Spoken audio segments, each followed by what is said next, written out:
چیزیں کفر کا بیج ہیں، وہ دیا دل میں، پھر اب انسان وہی پہ اسے کنٹرول کر لے تو ٹھیک۔ ایک لفظ میڈیکل کی دنیا میں آج کل بہت استعمال ہوتا، اتنا میرا ڈاکٹروں کے پاس آنا جانا رہتا ہے، ہر دوسرے دن کوئی نہ کوئی پرابلم کہ آدھا ڈاکٹر تو میں بن ہی گیا ہوں، اور وہ محاورے پہ پورا اتر گیا ہوں، ڈاکٹر آدھا بنا ہوں، محاورہ پورا ہو گیا، نیم حکیم خطرہ جان بھی اور نیم ملا خطرہ ایمان بھی۔ تو خیر، اب یہ بات کہ بہت لفظ استعمال ہوتا ہے، فلاں آدمی اس بیماری کا کیریئر۔ کیا مطلب کیریئر کا؟ کہا کہ یہ ہیپیٹائٹس سی، یہ ایڈز ہے اور بہت ساری بیماریاں، اس کے وائرس جسم میں پہنچ گئے، 20 سال بعد سامنے آئیں گے، 25 سال بعد سامنے آئیں گے، ہو سکتا ہے کہ آج آپ کا ٹیسٹ بھی نکلے بالکل کلیئر، مگر یہ ایسی خطرناک بیماریاں ہیں کہ جسم میں کہیں جا کے بیٹھ جاتی ہے۔ مجھے تو بولنا ہی نہیں چاہیے، یہ تو طب کا مسئلہ ہے، لیکن جب ڈاکٹر حضرات دین کے مسئلے میں بولتے ہیں اور دخل اندازی کرتے ہیں تو اتنی اجازت تو مجھے بھی مل جائے۔ تو خلاصہ یہ اصول الکفر، تین چیزیں، پہلی حرص، اس کے حوالے سے حرص کا مطلب ہاں جو آپ کی ضروریات ہیں عزت و آبرو کے ساتھ زندگی گزارنے کی، وہ پوری نہ ہو اور آپ مانگ رہے ہیں تو ٹھیک، لیکن آپ کو پتا بھی نہ چلا اور آپ اللہ نے اتنا دے دیا، آپ نے ضروریات بڑھا لی، اب اور اللہ نے دے دیا، آپ نے اور ضروریات بڑھا لی۔ ایک بہت ہی بے ڈھنگی مثال، بھونڈی مثال سامنے آ رہی، اس لیے کہ روزی کے حوالے سے اکثر لوگ کمپلین کرتے، اور میں جب یاد دلاتا ہوں کہ 20 سال پہلے آپ کیا مانگ رہے تھے اور آج کتنا مل رہا ہے، پھر بھی آپ کو کم لگ رہا ہے، تو چھوٹی سی مثال، ایک لباس دنیا میں پینٹ شرٹ رائج ہے، اور ایک ہمارا لباس، میرا اپنا قومی لباس کرتا شلوار۔ کرتے شلوار کا سب سے بڑا نقصان یہ کہ وزن بڑھتا ہے، پتہ ہی نہیں چلتا، کیونکہ اس کو آپ جتنا چاہے پھیلا لیں، 2 کلو وزن بڑھ گیا، ہم نے 1000 بند کھول کے دوبارہ باندھ لیا، پتہ ہی نہیں چلا، پینٹ تو ٹائٹ ہو گئی، وہاں تو فوراً پتا چل گیا کہ بھائی وزن کم کرنا، لیکن شلوار اور کرتے کو تو آپ جتنا وزن بڑھاتے جائیے، آپ اپنے لباس کو بڑھاتے جا رہے ہیں۔ تو یہی مسئلہ بہت سے لوگ روزی کے لیے بھی کرتے کہ اللہ نے دے دیا اتنا کہ عزت و آبری سے گزارا، انہوں نے اپنی ضروریات ہی کو بڑھا دیا اور ان کو چاہیے۔ تو یہ تو ایک بہت لمبا موضوع ہوگا، خلاصہ یہ کہ اللہ کے رسول نے ایک بار ہدیت الشیعہ آیت اللہ مشکینی کی کتاب، باب کا نام ہے باب الثلاثہ، یعنی اس چیپٹر میں وہ حدیثیں ہیں جن میں کوئی 3 باتیں بتائی گئی، تو اصل حدیث بھی اسی کتاب کی، گرچہ یہ دوسری کتابوں میں بھی کہ اصول کفر 3، اور پھر یہ جو ضمنی حدیث آ رہی ہے پہلے نقطے کو سمجھانے کے لیے، حرص، کہا اے جبرائیل، یہ فرشتے نہ کھاتے ہیں، نہ پیتے ہیں، نہ سوتے ہیں، نہ آرام کرتے ہیں، وہ انسانی عوارض سے مبرہ، منزہ، پاک و پاکیزہ، لیکن کیا کبھی فرشتے ہنستے ہیں اور کیا کبھی فرشتوں کو رونا آتا؟ ٹکڑے ٹکڑے میں یہ حدیث میں اکثر پڑھتا ہوں، کیونکہ جبرائیل نے جواب میں 6 باتیں بتائیں، ان 6 میں سے جو بات میرا عنوان ہوتی ہے مجلس کی وہ میں پڑھ دیتا ہوں، اور آپ دیکھیں گے کہ ان 6 میں سے اکثر چیزوں پہ میں الگ الگ مجلسیں پڑھتا ہوں۔ آج حسینیہ زہرا کی شب 26 محرم کی مجلس میں پوری روایت پڑھ رہا ہوں کہ اے جبرائیل، کبھی فرشتے روتے ہیں یا ہنستے ہیں؟ کہا کہ یا رسول اللہ، ان چیزوں سے ہمیں کیا سروکار اور کیا ہمارا تعلق، مگر 3 باتیں ایسی جب فرشتوں کے سامنے آتی ہیں تو ہنستے ہیں، اور اتنا ہنستے ہیں کہ ہنستے ہنستے بے حال ہو جاتے ہیں، اور 3 چیزیں ایسی ہیں کہ روتے ہیں اور اتنا روتے ہیں کہ روتے روتے بے حال ہو جاتے ہیں۔ پیغمبر نے کہا بتاؤ، اب یہ 3 کے باب میں، چیپٹر میں یہ حدیث ہے، کیونکہ یہ کتاب اردو ترجمہ ہو چکی کہ اگر کسی کو جا کے چیک کرنا یا اپنے پاس حوالہ رکھنا تو 3 کے باب الثلاثہ 3 کے چیپٹر میں ملے گی کہ ہنستے کبھی فرشتے کا نمبر 1، جب اللہ نے ایک آدمی کو اس کی ضرورت سے بھی تھوڑا زیادہ دے دیا اور وہ یہی اللہ سے مانگتا تھا، لیکن اب اس کے اندر حرص و ہوس پیدا ہوئی ایک مکان بنایا دوسرا، ایک کاروبار شروع کیا دوسرا، ایک جائیداد خریدی دوسرا، 2 ہو گئے 4، 4 ہو گئے 8، 8 ہو گئے 16۔ فرشتے ہنسنے لگتے ہیں کہ اے شخص کتنا لے گا، کتنا جمع کرے گا اور کس کے لیے؟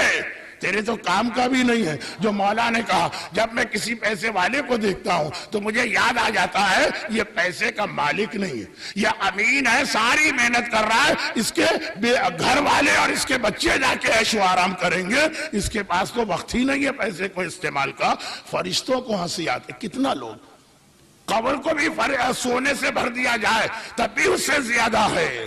دوسری بات دیکھیں، ایک ایک جملہ، ایک ایک مجلس ہے، میں اپنے آپ کو بہت روکتے ہوئے آگے بڑھا۔ دوسری بات، فرشتے ہنستے جب ایک آدمی سارا دن صبح سے شام تک گناہ پہ گناہ پہ گناہ پہ گناہ کر رہا، بازار میں گناہ، دکان میں گناہ، جاب پہ گناہ، مسجد میں گناہ، کسی سے ملنے گیا تو گناہ گناہ اور گناہ، اور پھر وہ شام کو تھکا ہارا گھر میں آئے۔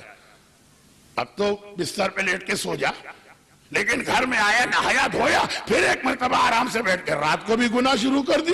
فرشتوں کو ہنسی آتی، کتنے گناہ کرنا، دن بھر گناہ کر کے بھی تیرا دل نہیں بھرا کہ رات کے بھی گناہ۔ اور یہاں پہ اکثر میں کہتا ہوں یہ حدیث 1400 سال پہلے کتنے لوگوں کی سمجھ میں آتی ہوگی۔ 1400 سال پہلے جیسے ہی سورج ڈوبا اندھیرا چھا گیا، لائٹ تو ہے ہی نہیں، موم بتی اور چراغ جلا جاتے ہیں، اور وہ بھی اتنی زحمت کا کام، لوگ جلدی سوتے ہیں جلدی اٹھتے ہیں۔ یہ حدیث تو لگا آج کے لیے ہے کہ گھر آئے اب ٹیلی ویژن ہے، اب ڈش ہے، اب کیبل ہے، اب انٹرنیٹ ہے، اب فیس بک ہے، اب ٹویٹر ہے، اب موبائل ہے، اب آئی پیڈ ہے، اب آئی فون ہے، اب چیٹنگ ہے۔ دن بھر گناہ کی ہے، اب رات بھر گناہ کی چیزیں بھی موجود، اور تھوڑی بہت اگر رکاوٹ آگے کے اتنے پیسے نہیں ہیں تو کمپنیوں نے فری کر دیا، پیکج دے دیے، رات کے 12 سے صبح کے 5 تک آپ کے چارجز آدھے ہو جائیں گے، کچھ ملکوں میں تو بالکل فری ہو جائے گا۔ جبرائیل کی حدیث آج سمجھ میں آئی۔ لوگوں نے کہا مولانا پیغمبر کا فرمان ہے نا، مزاح المومن عبادہ، مومن کے مذاق ہنسانا مومن کو یہ ایک عبادت ہے، تو ہم تو عبادت کر رہے، جبرائیل کو ہنسا رہے، بیچارہ کب سے سیریس بیٹھا ہوا، بیچارہ آدم سے پہلے سے پیدا ہوا، اس کو ہنسنے کے موقع کہاں ملتے ہوں گے؟ یہ تو ہم عبادت کر رہے۔ یہ جسارت، یہ ڈھڑائی دیکھیے لوگوں کی، جو کہ جملہ کہا کسی نے۔ اور تیسری بات، فرشتوں کے ہنسنے کا موقع۔ ساری زندگی تو بے پردہ رہی خاتون، ساری زندگی تو اپنا بدن سارے نامحرموں کو دکھاتی رہی، کیونکہ حجاب اللہ کے لیے کیا جاتا ہے، اور اللہ خالی امام باڑے اور مسجد میں نہیں ہوتا ہے، شاپنگ مال میں بھی اللہ ہے نا؟ اللہ جو ہے دنیا میں ہر، اب یہ جملہ بھی میرا نہیں ہے، میرا مسئلہ ہے کہ وقت کم ہے تو میں حوالے نہیں دیتا، حوالہ دے دوں۔ جا الرجل الى علی ابن الحسین فقال انا رجل عاص لا اصبر عن المعصیہ فاذنی بموعظہ فقال افعل 5 اشیاء اطلب موضعا لا یراک اللہ فیہ۔ یہ حدیث میں نے پڑھی۔ گناہگار علی ابن الحسین زین العابدین علیہ السلام کے پاس آیا، جیسے بیمار آدمی کبھی محسوس کرتا ہے کہ میں بیمار ہوں، کہا انا رجل عاص، مولا میں مانتا ہوں کہ گناہگار، لا اصبر عن المعصیہ، کیا کروں، گناہ کا موقع آتا ہے کنٹرول نہیں کر پاتا، مجھے کوئی نصیحت کیجئے۔ امام نے کہا اطلب موضعا، گناہ کرنا ہے کر لے، میں اجازت دیتا ہوں، ایسی جگہ گناہ کر لا یراک اللہ فیہ، جہاں اللہ تجھے نہ دیکھ رہا، جب اللہ ہی نہ دیکھ رہا وہ کر لے جو گناہ تیرا دل چاہے۔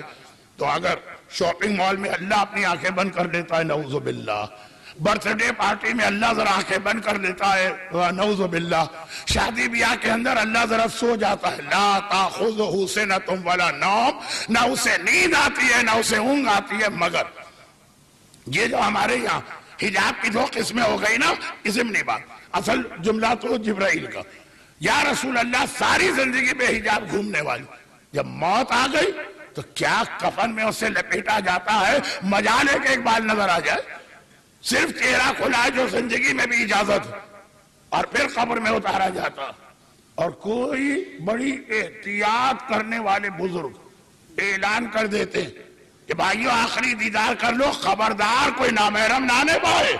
خالی محرم اور فرشتے پیٹ پکڑ پکڑ کے ہنس رہے۔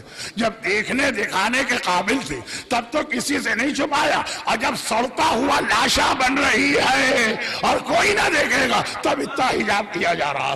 3 موقع پہ فرشتے ہنستے یا رسول اللہ، اور اب وہ 3 موقع سن لیجئے جہاں فرشتے روتے۔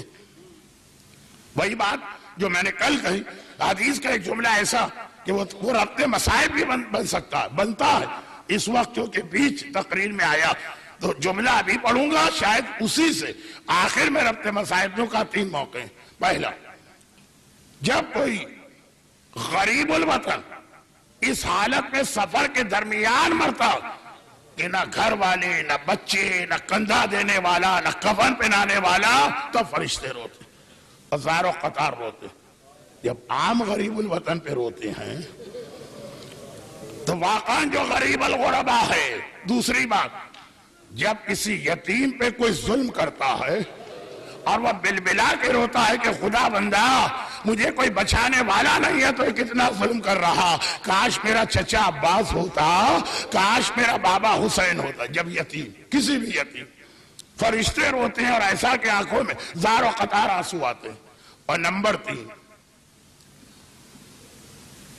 جب بڑی منتوں کے بعد، بڑی مرادوں کے بعد، بڑی دعاؤں کے بعد کسی کے یہاں بیٹا پیدا ہوا اور اس نے اس سے بڑی امیدیں باندھ لی، یہ بڑا ہوگا، جوان ہوگا، میرا قوت بازو بنے گا، میرا سہارا بنے گا، بڑھاپے میں یہ میری کمائی میرے کام آئے گی، اور پتا چلا کہ بوڑھا باپ بیٹھا رہا اور اس کی آنکھوں کے سامنے اس کا جوان بیٹا مر گیا۔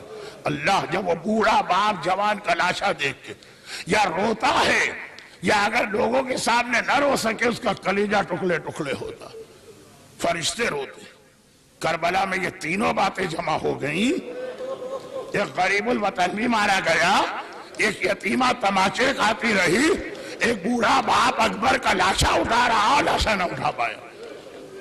میں نے کہا یہ بہترین موقع ہے، لیکن 2 منٹ کے بعد میں اس روایت کے اس نتیجے پہ آتا ہوں۔ یہ حرص جو سب سے پہلی چیز روایت میں تھی، جائیداد پہ جائیداد، دولت پہ دولت، کاروبار پہ کاروبار، فرشتے ہنستے ہیں، یہ ہے حرص۔ ضرورت کا مل گیا، ہونا تو الٹا چاہیے، جتنا ملتا ہے اس کے اعتبار سے اپنے ضروریات کو کم کرو۔ اور ہم کرتے کیا ہے کہ جتنا ملتا جاتا ہے ضروریات کو بڑھاتے جاتے ہیں۔ امام نے کہا والحسد، جیلسی، اتنا بڑا گناہ کہ قابیل اپنے سگے بھائی حابیل کو، یعنی سگے سے مطلب وہی جو مفہوم آدم اور حوا کی اولاد کا، دنیا کی تاریخ کا پہلا قتل حسد کی وجہ سے ہوا۔ اور تیسری بات تکبر، جو شیطان کو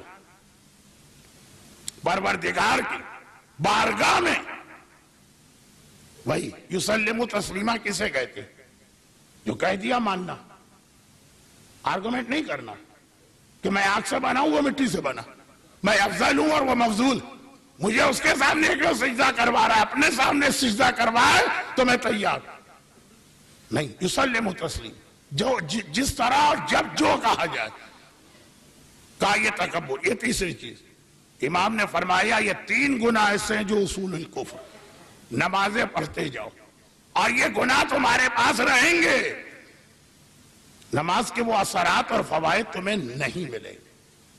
اور یہیں رک کر اثرات اور فوائد کی بات ہوئی تو اب ہر عبادت کو ذہن میں رکھیے، خاص طور پر ایک عبادت۔